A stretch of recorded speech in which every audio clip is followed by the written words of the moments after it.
નમસ્કાર દર્શક મિત્રો, પોલીસ ફોકસ ન્યૂઝ ચેનલમાં આપનું હાર્દિક સ્વાગત છે। હવે એક નજર આજના મુખ્ય સમાચાર પર। દાહોદમાં કલેક્ટર શ્રી યોગેશ નિરગુડેએ આજે પોતાનો ચાર્જ સંભાળી લીધો છે। બદલી પામનારા શ્રી ડોક્ટર હર્ષિત ગોસાવીએ તેમને સૌજન્યતાપૂર્ણ રીતે કલેક્ટર કચેરીમાં આવકાર્યા હતા અને ચાર્જ સોંપ્યો હતો। શ્રી યોગેશ નિરગુડે મૂળ મહારાષ્ટ્રના વતની છે। તેઓ ભારતીય સનદી સેવાઓમાં જોડાયા છે।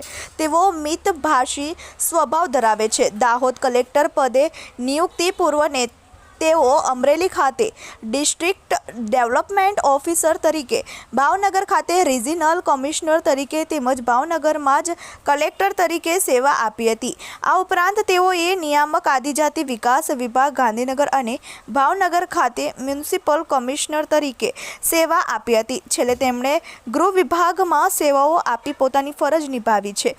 પોતાના આટલા કાર્યકાળની સેવા દરમિયાન તેઓની હવે દાહોદ જિલ્લા કલેક્ટર તરીકે નિમણૂક થતાં તેઓએ આજે દાહોદ જિલ્લાનો ચાર્જ હાથમાં લીધો।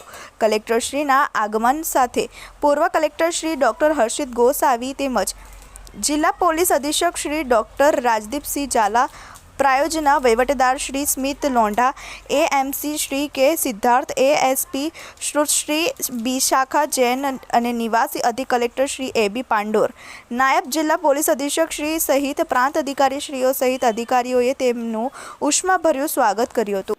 મિત્રો, આવા જ અવનવા સમાચાર જાણવા માટે અમારી ચેનલને લાઈક કરો, સબસ્ક્રાઇબ કરો અને બેલ આઇકોન પર પ્રેસ કરો, જેથી અમારી ન્યૂઝની બધી જ અપડેટ આપને મળતી રહે।